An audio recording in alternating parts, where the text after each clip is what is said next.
Bonjour et bienvenue sur Defenseway TV, la chaîne d'actualité défense du groupe Army Recognition. À travers cette chaîne, nous vous proposons des rapports d'actualité, des présentations de situations de combat, ainsi que des rapports d'analyse de matériel militaire utilisé dans le monde entier. Dans cette édition, nous abordons la montée des tensions entre les États-Unis et le Venezuela, ainsi que la possibilité d'un nouveau conflit entre ces deux nations. Depuis plusieurs semaines, Washington a considérablement renforcé sa présence navale dans la mer des Caraïbes, officiellement pour lutter contre le trafic de drogue, mais derrière cette justification, tout indique une pression militaire croissante sur le régime de Nicolás Maduro, le président du Venezuela. Nous analyserons la posture opérationnelle américaine, les derniers déploiements navals et aériens, les actions déjà menées contre les cartels, ainsi que les capacités militaires du Venezuela, avec un focus sur sa défense aérienne intégrée et les scénarios possibles d'escalade. Depuis la fin de l'été 2025, les forces américaines ont renforcé leur présence dans la mer des Caraïbes. Et à travers cette carte, je vais vous présenter les différents composants de la marine américaine qui sont déployés dans cette région. Dans un premier temps, on va un peu localiser les forces américaines, où sont-elles placées, où sont-elles déployées. Alors on voit ici la Jamaïque, Haïti, la République dominicaine, également Porto Rico et les côtes du Venezuela. Et on voit une très grande concentration de forces américaines dans les mers des Caraïbes. Les derniers événements qui se sont passés, on a vu que des avions américains, des bombardiers américains, venant d'une base américaine qui est ici, qui est la base de Barksdale Air Force Base, des bombardiers B-52 se sont déplacés depuis les États-Unis et ont survolé les côtes vénézuéliennes. Le but de cette opération est de préparer de futurs bombardements sur le Venezuela. Alors actuellement, il y a une très grande force et une très grande concentration de différents navires placés, qui sont déployés dans les mers des Caraïbes. Voici les différents navires qui sont actuellement dans les mers des Caraïbes. On retrouve une force importante des corps des Marines avec le Iwo Jima Amphibious Group. Le groupe Iwo Jima Amphibious Group est un groupe qui est composé de plusieurs navires et principalement pour effectuer des opérations amphibies et des débarquements d'assaut. Les principaux navires qui sont déployés, on a des transports dockships qui sont des navires qui sont prévus pour effectuer des débarquements d'assaut. Ils ont des véhicules amphibies mais également des hélicoptères et également des MV-22 Osprey, des hélicoptères transport de troupes qui peuvent débarquer du personnel sur les côtes. On retrouve également déployés dans cette zone plusieurs amphibious transport dock, donc ce sont des bateaux d'amphibies qui peuvent transporter des forces de Marines et également des véhicules blindés ainsi que des hélicoptères de support. Il y a également des destroyers qui sont déployés sur ces côtes près du Venezuela et qui sont capables de lancer des missiles Tomahawk pour effectuer des frappes terrestres à l'intérieur du Venezuela.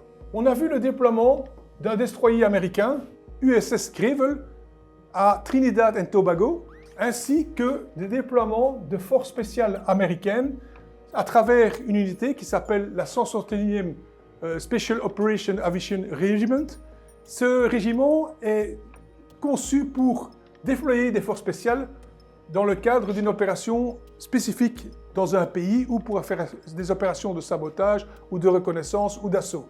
Le 24 octobre 2025, le président américain a ordonné au Fort Carrier Strike Group de se déplacer depuis l'Europe et rejoindre les mers des Caraïbes pour renforcer les troupes navales qui sont déjà présentes dans la région. Alors c'est quoi le Fort Carrier Strike Group? C'est une unité navale qui est composée d'un porte-avions et dans ce cas-ci le plus grand porte-avions au monde, le Fort. Et autour de lui, il y a également plusieurs navires qui sont là pour sa défense, composés des destroyers Hallerburg Type et également des navires de Air Defense. Récemment, les forces aériennes américaines ont effectué plusieurs raids contre des bateaux qui transportent de la drogue. Les États-Unis pensent que ces cartels de drogue sont également protégés par le Venezuela. Et c'est pour cette raison que les États-Unis veulent peut-être engager un conflit plus massif contre le Venezuela. Alors, 3 modes d'action possibles, soit une dissuasion active, c'est-à-dire maintenir un dispositif aéronaval permanent pour fixer les forces vénézuéliennes et contrôler les approches maritimes, entre autres les petits navires qui transportent de la drogue. La deuxième option, ce serait peut-être des frappes de précision, donc utiliser des missiles lancés depuis les navires qui sont déployés dans la mer des Caraïbes, des missiles de type Tomahawk ou JSSM, qui peuvent effectuer des frappes terrestres contre des cibles narcologistiques à terre sans engagement direct. Une autre possibilité aussi, ce serait de déployer éventuellement des forces spéciales pour effectuer des neutralisations d'objectifs de haute valeur ou mener des actions psychologiques ciblées. Suite au déploiement important des forces américaines sur la zone des Caraïbes et près des zones côtières du Venezuela, le Venezuela se prépare également à une guerre intensive contre les États-Unis. Bien sûr, on ne pense pas que les États-Unis puissent organiser une opération de débarquement sur les côtes du Venezuela, mais le Venezuela pourrait utiliser ses systèmes d'air défense pour se protéger d'éventuelles attaques aériennes ou de lancement de missiles depuis les navires déployés sur la zone des Caraïbes. On va revenir maintenant sur les capacités des forces armées vénézuéliennes. Les forces armées se composent de plus ou moins 123 000 hommes, avec 63 000 hommes pour les forces terrestres, plus ou moins 25 000 hommes pour la navale et 11 500 hommes pour les forces aériennes. De quoi sont équipées les forces armées, donc l'armée vénézuélienne? Principalement de matériel russe. On peut retrouver un peu de matériel français, mais principalement on trouve des tanks AMX-30, des tanks russes T-72B1. On a également des tanks plus légers avec des AMX-13 et des Scorpion 90, qui est un char léger d'origine britannique.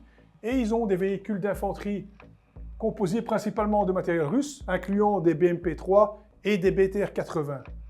Ils ont un sous-marin et quelques navires principaux, quelques corvettes, mais ce n'est pas une force navale très importante. La force aérienne du Venezuela se compose de plus ou moins 79 avions de chasse, principalement d'origine américaine et russe. On voit qu'ils ont plus ou moins 15 à 20 F-16 et également 21 Sukhoi 30.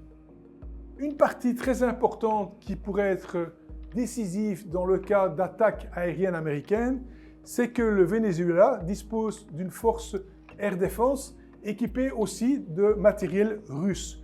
On voit qu'ils ont des S-300VM, des Buk MD, également appelés SA-17 au niveau NATO, et également du Peshawar 2M. Au niveau portabilité, ils ont également ce qu'on appelle des Manpas. Les forces armées vénézuéliennes disposent du Igla-S, ou communément appelé SA-24 Grinch par NATO, également du Mistral français et des RBS 70 d'origine suédoise. Pour répondre à ces menaces américaines, le gouvernement vénézuélien a renforcé ses forces armées et a également lancé différents exercices de défense antiaérienne près de ses côtes. Qu'est-ce qu'on peut dire face à ces menaces de l'armée américaine contre le Venezuela? La posture actuelle américaine vise à épuiser le régime du président du Venezuela par une pression militaire constante. De son côté, le Venezuela conserve une capacité de air défense assez importante, placée autour de Caracas, grâce à des systèmes russes comme le S-300VM et le Buk M2.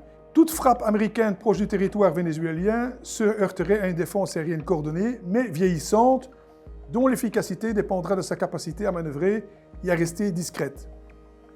En résumé, les États-Unis disposent de la supériorité technologique et logistique, le Venezuela conserve l'avantage du terrain et la profondeur défensive, le risque d'incident demeure élevé tant que la confrontation reste dans cette zone grise entre lutte anti-narcotique et démonstration de force des États-Unis contre le Venezuela.